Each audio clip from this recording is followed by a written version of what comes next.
सभी सम्मानित जनता, महान जनता, सभी माता बहन को मेरे तरफ से जय भीम, सभी को प्रणाम। खास करके गायक बंधुओं को भी जो गायकी के माध्यम से आप सबको जोड़े हुए हैं।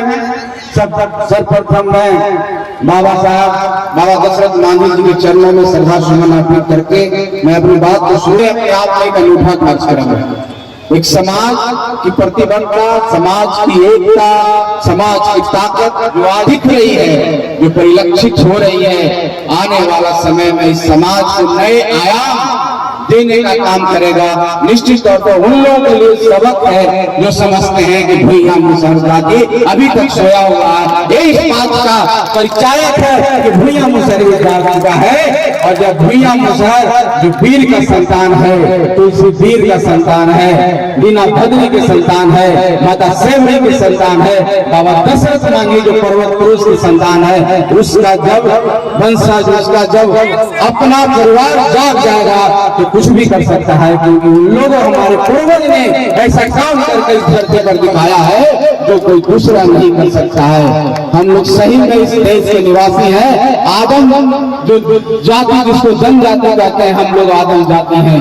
और भाइयों, आज जिनके मार्गदर्शन में कार्यक्रम हुआ है, मैं उनको भी धन्यवाद देना चाहता हूँ, राम लगन जी को, उनकी सारी साथी, उनकी टीम को, कि आपने जिस तत्परता से और जिस लगनता से इस तरह का जन जागरण का कार्यक्रम किया है, वाकई में काबिल तारीफ है। हम कहीं भी रहे, किसी भी पेशा में रहे, किसी भी जीवन में जी रहे हैं, लेकिन सबसे पहले हमें समाज का देखते हैं कि समाज का एक बेटा है।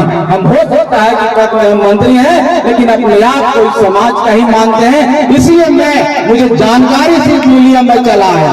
मेरे अंदर कोई अहम नहीं है साथियों, मैं समाज का बेटा हूँ और सदैव जहाँ जानकारी मिलेगी आप सबके बीच में पहुँच रहूंगा। मुझे आप भी स्वीकार कीजिए, मैं ही आपके बीच का हूँ। ऐसा ये नहीं समझिए कि मैं कहीं बाहर से आया हूँ।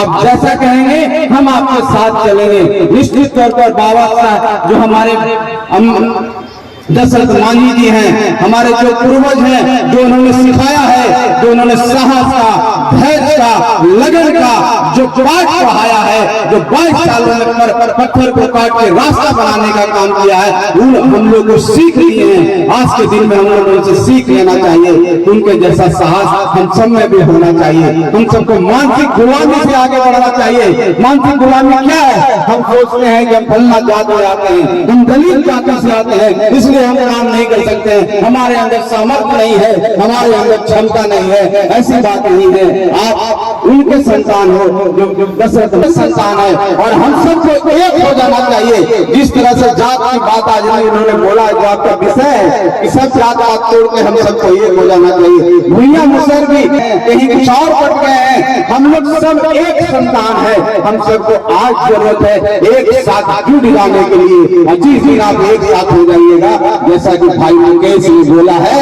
कि जो एक ताकत है, हमको किसी के पास गिड़गिड़ाने की जरूरत नहीं करेगी। सही बात है। अगर हम सब एक हो जाए तो हमारी संख्या इतनी ज्यादा है कि हम जहाँ खड़े हो जाएंगे वहीं पर एक भूचाल आ जाएगा, एक बवंडर आ जाएगा, और एक आंधी निकलेगी, एक तूफान निकलेगा जो एक दिशा तय करेगा। हम क्यों किसी के लिए, किसी के सामने गिड़गिड़ाते रहेंगे? हमको खुद अपना रास्ता बनाना है, अपनी मंजिल तय करना है, और अपनी सरकार अपने हिसाब से चुनना है।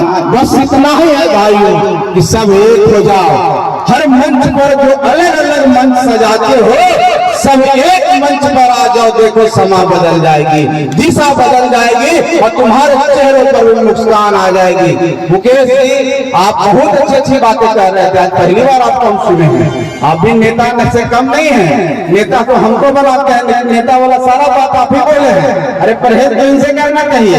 ये बोल रहे हैं बाबा साहब को भारत रत्न मिलना नहीं चाहिए कि नहीं मिलना चाहिए। अरे हम सब लोग इसी के लिए आगे रहे कि बाबा साहब को भारत रत्न मिलना चाहिए, हमको अनुसूचित जनजाति का दर्जा मिलना चाहिए। और मैं माननीय प्रधानमंत्री से इससे पहले भी मिल चुका हूँ, और मिलकर के उनको ज्ञापन दिया हूँ, और कुछ जोर तरीके से बोला कि मेरे समाज के उस मसीहा को आप भारत रत्न देने का काम कीजिए। और आज सामने 3 मैन बैठे हुए हैं। 5 तारीख को उसी मुहिम को लेकर के गहलोर घाटी से निकलेंगे।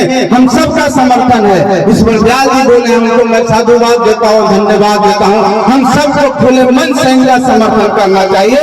और इनकी जो मुहिम है हमारी मुहिम है, हमारे परिवार की मुहिम है। एक व्यक्ति का नाम हो सकता है, 3 मैन जो हमारे हैं एक नाम हो सकता है, लेकिन ये समाज का परिचायक, इस समय समाज का प्रतिनिधित्व कर रहे हैं। ये हर भैया जाति का प्रतिनिधित्व करते हैं, मुसलमान जाति का प्रतिनिधित्व कर रहे हैं। हमको इनके साथ हुजूम में निकलना चाहिए। जिस हुजूम के साथ आप यहाँ पर हैं, इनके जो 5 फरवरी है वहाँ पर आके अपनी ताकत बढ़ के रख दिया है। आज के समाज में उसको भी पता चलेगा कि उसकी भी संख्या है। और इस लोकतंत्र में संख्या से ही लोग करता है भाइयों।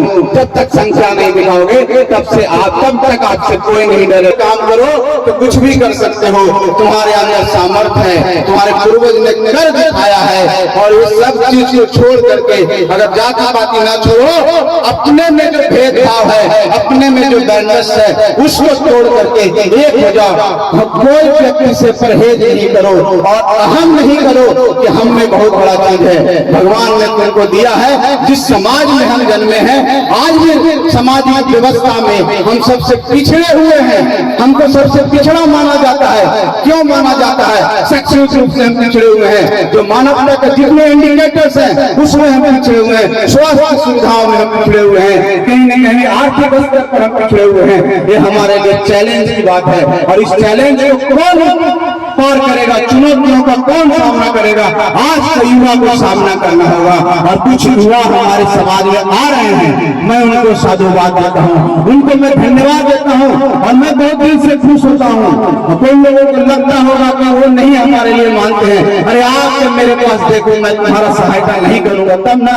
तुम आगे बढ़ो, अपने समाज को लीड करने की क्षमता रखो। संतोष मानी तुम्हारे पीछे पीछे चलने के लिए तैयार है। हम तुम्हारा जिंदाबाद करने के लिए तैयार है। तुम्हारे अंदर क्षमता होनी चाहिए, न कि वैमनस्यता होनी चाहिए, न कि द्वेषता होनी चाहिए।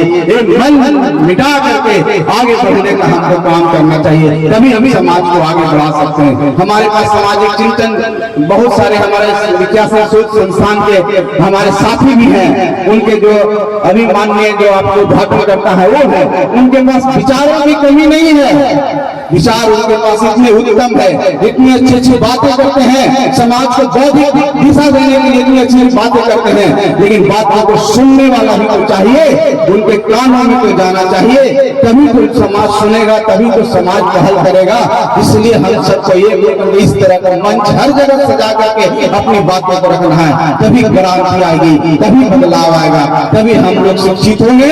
और जब शिक्षित होंगे तभी आर्थिक रूप से संपन्न होंगे। जब आर्थिक रूप से संपन्न होंगे तो हमारे घरों में भी लालटेन की जगह बल्ब जलेगा, हमारे सड़कें भी चमचमाएंगे, हमारे बच्चे भी डॉक्टर इंजीनियर बनेंगे, हम भी अच्छा जीवन जिएंगे। और हमको फिर कोई नहीं कहेगा ये छूत है, एक चंडाल है, एक दलित है। हमको भी कहेगा ये इंसान है और ये कुछ कर सकता है। हमारे सामने भी नतमस्तक होंगे भाइयों। कोई व्यवस्था सिर्फ आदमी की अपनी शोहरत, अपने औशात के सामने झुकती है। जैसे कि अगर आपके अंदर कुछ क्षमता है तो समाज के हर वर्ग के लोग आपके सामने झुकेंगे। और आपके अंदर अगर क्षमता नहीं है तो सब आपको दुत्कार देगा, सब आपको भगा देगा। इसलिए आज के दिन एक बहुत बढ़िया दिन है और हम सबको आज प्रण लेना है कि हम सबको एक हो जाना होगा, एक इनकलाब पैदा करना होगा, एक क्रांति पैदा करना होगा और कहना होगा कि हम होंगे कामयाब, हम होंगे कामयाब, क्योंकि हम दशरथ मांझी जी के संतान हैं। चलिए बहुत बहुत धन्यवाद। मैं खास करके उन सारे लोगों को धन्यवाद देना चाहता हूँ जो इस कार्यक्रम को सजाए हैं। शंभू जी को, हमारे जितने भी साथी हैं, जितने भी कार्यक्रम में जो आयोजक मंडल है, जो भी पर्दे के पीछे हमारे समाज से इतर भी जो लोग इस कार्यक्रम को करने में सहयोग दिए हैं, मैं उनको साधुवाद देता हूँ और तहे दिल से प्रणाम करता हूँ। और आप सब जितना माता बहन, हमारे भाई बहन, माता बुजुर्ग जितने लोग हैं, उन सबको प्रणाम। आप इतनी ठंड में, इतने देर से आप सबको समाज के लिए जुड़े हुए हैं। एक जुड़ाव, एक प्रतीक है कि हम जाग चुके हैं। और जागने वाला इंसान एक दूसरे का विरोध करता है, क्योंकि विरोध नहीं होगा तो समझिए जाल समाज सोया हुआ है। ये अच्छा समय आ चुका है, करवट बदल चुका है, हम जरूर कामयाब होंगे। बहुत बहुत धन्यवाद। जय भीम।